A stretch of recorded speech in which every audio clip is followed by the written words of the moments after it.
மணத்தக்காளி கீரை செய்ய போகிறோம். அதுக்கு பருப்பு, பச்சை மிளகா, ஒரே ஒரு பச்சை மிளகா, பூண்டு.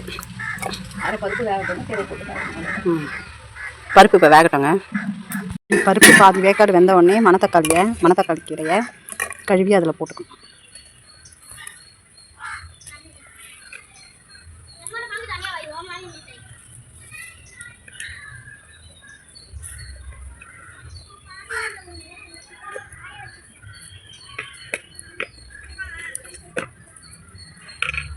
கழுவி போட்டு வேக வைக்க வேண்டியது தான். இப்போ மூடி போட்டு வேகணும்.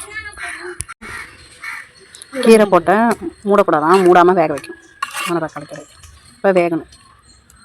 கீரை வெந்துருச்சுங்க. இப்போ இறக்கிட்டு கடைய வேண்டியது தான். கீரை வடிகட்டிட்டு கடைய வேண்டியது தான். உப்பு போட்டு கடையணும். உப்பு போட மாட்டேங்க.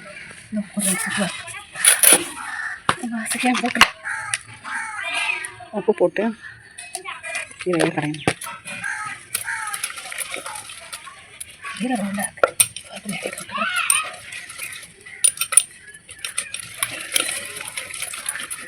கீரை கடைஞ்சாச்சு. இப்போ தாளிப்பு கரண்டியில் கடுகு தம்பருப்பு போட்டு காஞ்சி மிளகாய் போட்டு தாளித்து எடுத்துன்னு வந்து கொட்ட வேண்டியது. அப்படியே தாளித்து கொட்டி கடுகு தம்பருப்பு காஞ்சி மிளகாய் போட்டு தாளித்து கொட்டி அப்படியே ஒரு கடையை சுற்றி எடுத்து கட்டிக்கலாம். மணத்தக்காளி அப்படியே இங்கெல்லாம் அப்படியே பாருங்க. கிண்ணத்தில் மாற்றிட்டு கீரையை சாப்பிட வேண்டியது.